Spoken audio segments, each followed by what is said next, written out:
I tomato atua ta e roa. A tono mai nā i tō marama i ni a ia moana nui a hiva. E a whaora i tō oinu naa. Amen. To all the members present as well as the CWM, Joran. On the March 5th, 1997, the English ship, the Deaf, with Protestant missionaries of the London Missionary Society on board, arrived in Matavai Bay, located in Mahina, Tahiti. This is the beginning of the Christianization in the Pacific.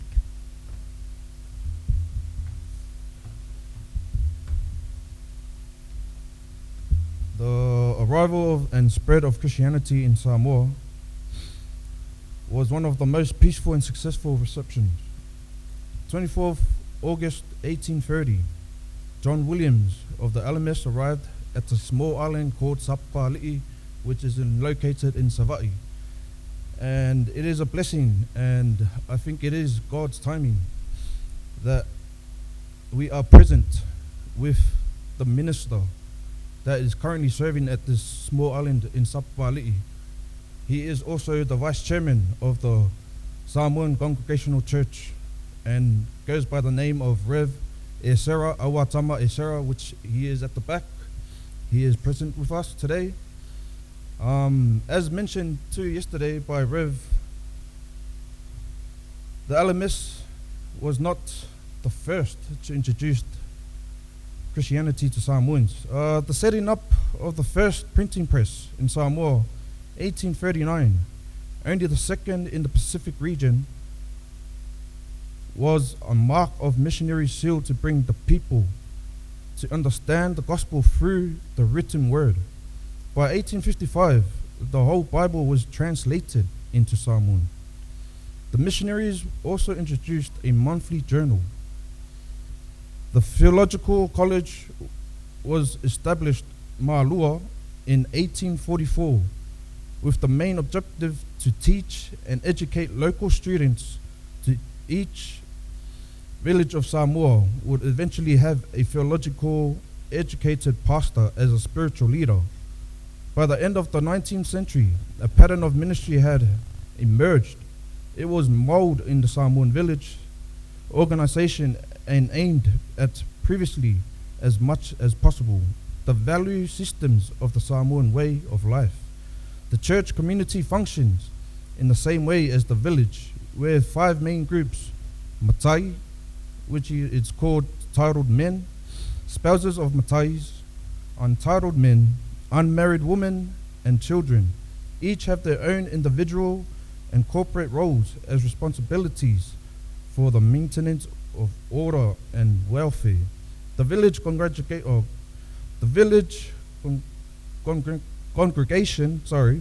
is the basic unit of the Samoan congregation within the pastors as their spiritual leaders.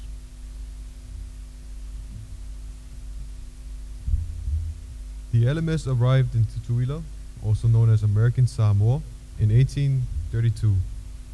After their arrival in Samoa 2 years prior, this mission in Tutuila was led by Reverend John Williams. And just to add on to the brother here on the Tutuila, so yes, you have seen Samoan and now American Samoa, but we are the same. We hold the same values. We still have the same languages. In fact, in 1961, after more than 130 years since the establishment, the name Samoan Church LMS was changed to Congregational Christian Church in Samoa. In 1980, when local members' congregation in American Samoa sought independence from those in the Western Samoan, the name Congregational Church of American Samoa was adopted, which continues to carry till this day. Till this day. And they have established themselves throughout American Samoa, the United States, New Zealand, and Australia. Kia ora from New Zealand. So in approximately 1787, some first convict ships came to New Zealand with a few chaplains, and over a few years they tried to develop some form of faith but struggled, and then the Anglican Church Mission Society had a bit more of a concerted effort in 1814 with the first sermon by Samuel Marsden in the Bay of Islands, so in the north of New Zealand. And that was supported, including by William Wilberforce in the UK. So over the next decade or so, it grew slowly. The first baptism in 1825, I noted, and then another 5 years later, a second baptism. But with those Mission Society group, schools were established, reading and writing, practical skills. The written form of the Māori language was supported and developed. The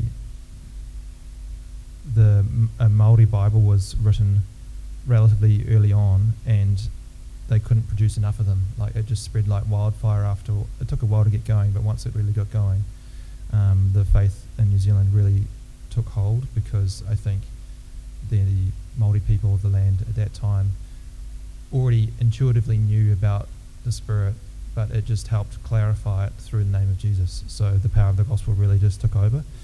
And I guess those early missionaries were instrumental in helping prevent tribal warfare and resist some of the insurrection that was occurring, some of the just local fighting, but also cross from the Pākehā and the Māori fighting. So they had a huge involvement in that, including up until 1840, where the establishment of the treaty was largely supported and enabled through Christian believers working together in unity. And that founding document is actually unique and being generally very well serving at producing peace in the country ultimately. I know there's issues about it in the future, but overall it's been a very good testament to New Zealand, to the faith of Christianity producing peace.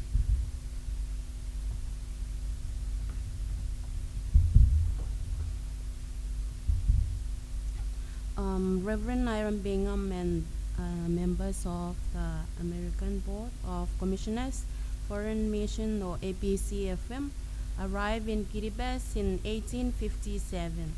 And they first settled in northern part of Kiribati, which is Koinawa, Apeyang. And they established a school there to teach people to read and write.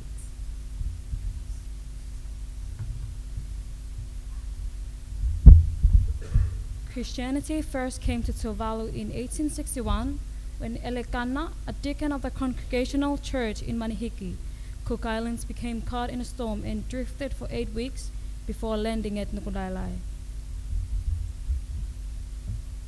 LMS arrived in the shores of Papua New Guinea, particularly in the southern part of our country, in November 1872, at a village called Manu Manu in the central province. LMS also went to the northern part of our country, particularly the New Guinea Islands, by George Brown and Reverend John Wesley.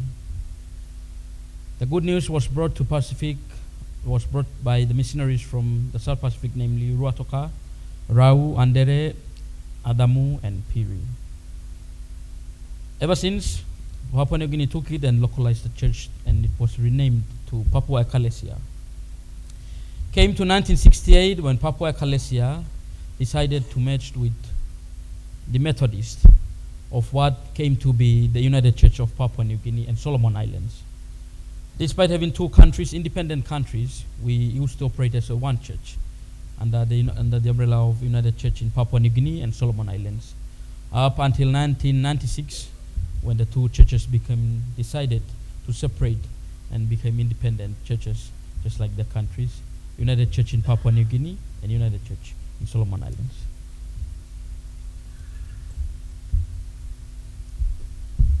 As for Nauru, missionary Tuweja brought the great news to the island on the 5th of November, 1888.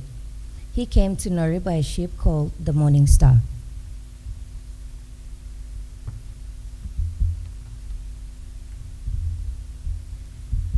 The good news was brought to the Solomon Islands in May 1902 by Reverend John Wesley.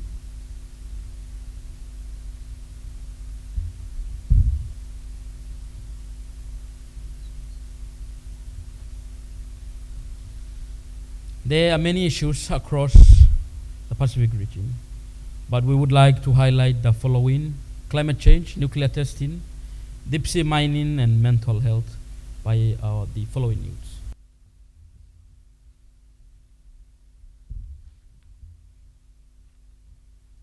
Climate change is one of the pressing issues in the Pacific Islands. Although the small island nations contribute the least amount to the climate crisis, it impacts us the most. Some of the impact areas as listed are rising sea levels, changing weather patterns, soil erosion, and water salinity. These areas of impact can all happen at the same time or cause the effect of one or the other. Changing weather patterns have caused natural disasters such as floods, cyclones, earthquakes, and heat waves more frequently in our homes. Most of our islands experience these severe weather patterns. The change in weather patterns also cause rising sea levels and frequent king tides. These are affecting the livelihood of our small islands, such as those of the Kiribati, Tuvalu, and many coastal areas around the Pacific. As pictured on the slide is the island of Tuvalu. As you can see from the small land mass, you can see that it is vulnerable to the effects of rising sea levels. And also the smaller image shows a house in the Kiribati that has suffered to the effects of king tides. So these water levels go beyond the shorelines and up into the homes, the gardens, traditional burial grounds, churches, and schools, and sometimes leaving these properties and homes underwater. The rising sea levels and the result of climate change also affect the water salinity, and this in turn affects the consumption of clean water for many communities. This happens as a result of saltwater intrusion into the community's water systems, and this overall affects the well-being and health of the people in these communities. So all these things that I've listed, losing your home to a king tide, having communities buried under landslides, missing school because your classroom is flooded, or drinking salt water because it is your only source of water supply. These are the living realities of climate change in our Pacific homes.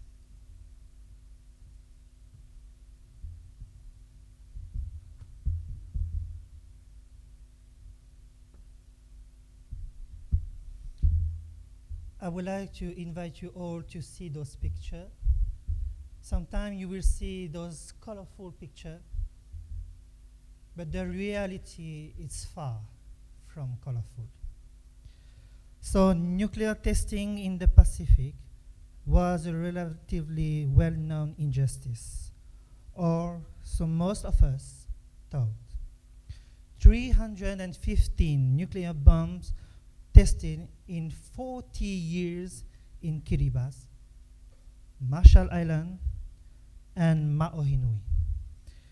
From 1946 to 1996. And in Ma'ohinui, 193. For example, one bomb, it's a total power of 7,000 times greater than that of Hiroshima in Marshall Island alone. So after 193 nuclear bombs, I will give it to you all to do the operation. The French were still exploding nuclear bombs on and under Morua Island when some of us were born in 1996. Grandparents, parents, children, families of our youth from Ma'ohinui deliberately used as test subject for radiation sickness. As if disposable less human survivors displaced from their home displaced from Morurua Island by nuclear testing, facing further displacement from climate change and sea level rise. Their attempts at this time to get compensation continue to be denied, even as their cancerous bodies and poisoned island and seas bear witness to this injustice today.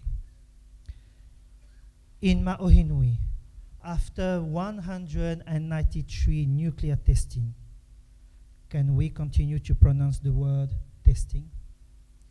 Please continue to pray for Pacific.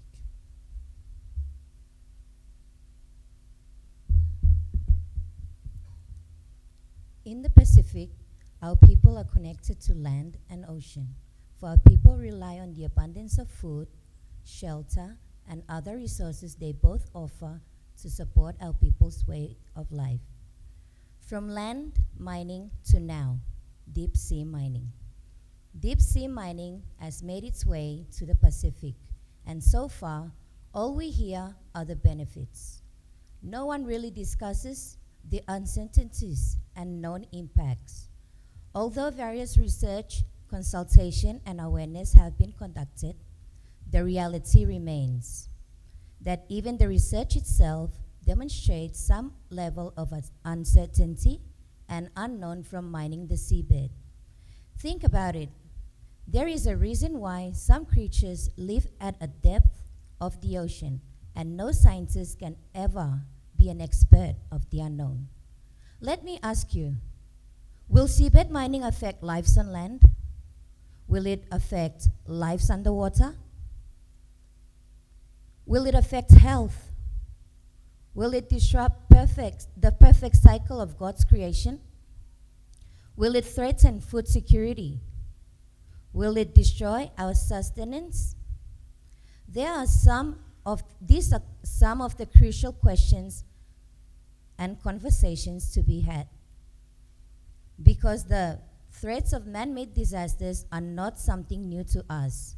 We all have, in one way or the other, experienced the impacts of man-made disasters.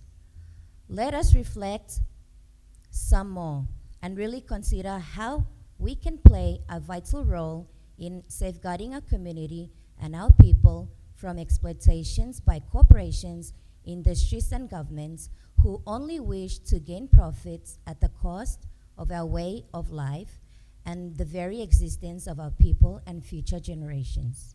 Let us think of our children and generations to come. For what we do and decide now will determine their future. Whakataka te hau te ki te uru, whakataka te hau ki te tonga, ke mai kina kina ki uta ke mātaratara ki tai, e hi ake ana te atākura ti hei mauri ora. That's a karakia from Te Reo, and I think it was really important to start with that because the beauty of God is that I would challenge some of what my co-youth delegate mentioned before about the New Zealand context, but that's okay because at the table of God we are all welcome, and that is the beauty of His grace. So some of these issues that I'd like to touch on for mental health include that there is declining numbers of our youth people in churches in New Zealand, and that is leading to a sense of hopelessness, depression, anxiety, social isolation, and eventually really high suicide rates, particularly for Māori and Pacific young people and those young people from the rainbow communities. Drug trafficking throughout the Pacific is a huge issue. It is an epidemic, and it's leading to substance abuse and addiction, which has the obvious negative flow-on impacts. And then finally, obesity is an issue across the Pacific regions with sort of issues around nutrition and diets, and so that is something we are working hard to combat. For time, I will hand over to Netha to wrap us up. In conclusion, Pacific is grateful because we are blessed and continue to thrive through God's grace. Despite our adversities, we are resilient people, and we acknowledge that each fight cannot be done alone. It will be our utmost appreciation if our concerns are being heard and taken to bigger platform by CWM. Thank you, and God bless us all.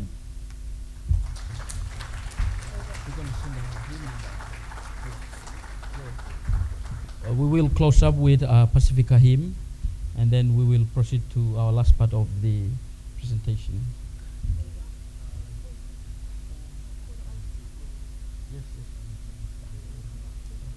We will also do a short presentation of gifts from our Pacifica member churches.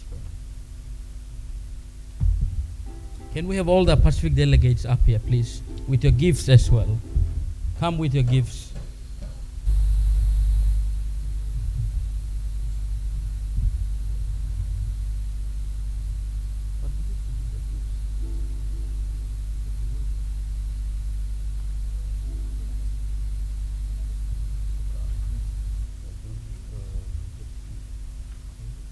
We are running against time, so please can we have the delegates with your gifts up on the stage?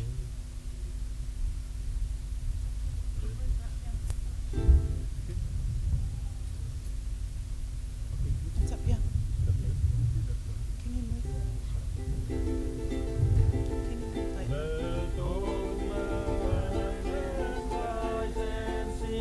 And to God the praises bring on strings and drums. God's my proclaim, shout the glory of men. Pacifica, Pacifica, with troubling reef and coral shore, for fish and shell, mighty, mighty wave all going, the things we pull.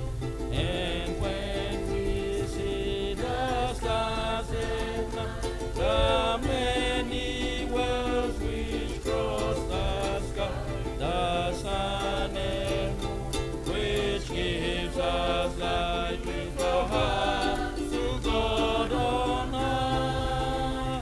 Pacifica, Pacifica, with troubling reefs and coral shore, for fish and shell, and mighty wave forgive, and thanks we pour.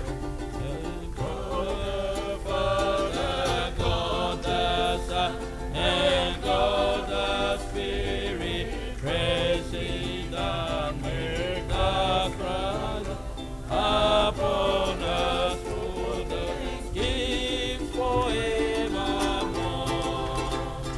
Pacifica, Pacifica, with troubling reefs and coral shore, for fish and shell and mighty well for God, in thanks we pour. Thank you very much. We now have our delegates who will be presenting the gifts to come up to the stage, and then we will call upon the people who are to receive the gifts. Okay. Yeah, good afternoon, greetings. May I call upon the moderator, the outgoing moderator, please. Please receive the gift from. Come, come.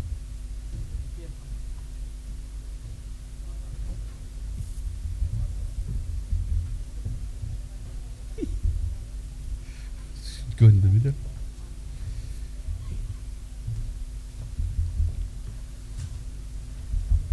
Yeah. In the Pacific, this is what is one of our value, giving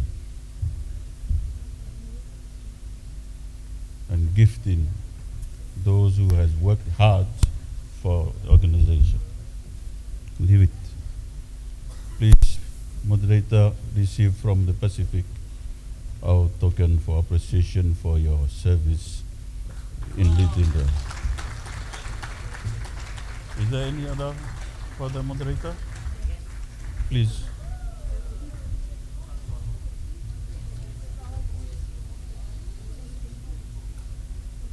No, because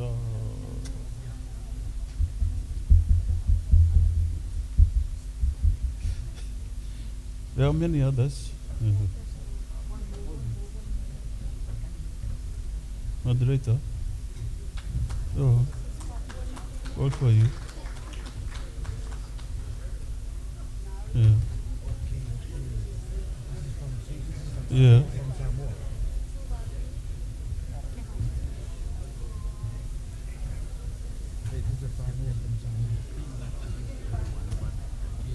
No, no, we give to the General Secretary and all things.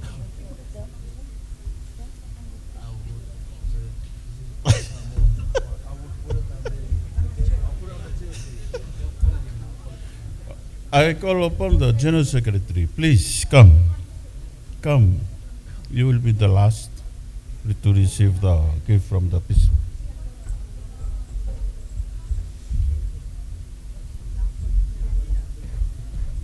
Yeah, the gift for the General Secretary from all the Pacific Island. That's to, if you are angry to your husband, just give a slap on that. Okay. Yeah, General Secretary, please receive from our hard token appreciation for your leadership.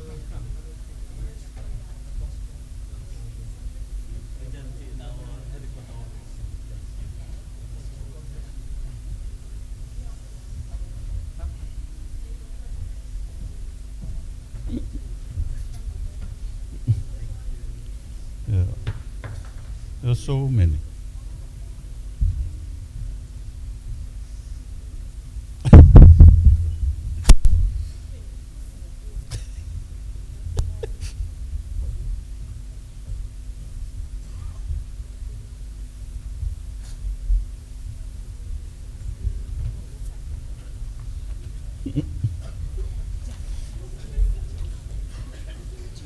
More, more. So, finish. More for GS, more for the GS. No, we stop.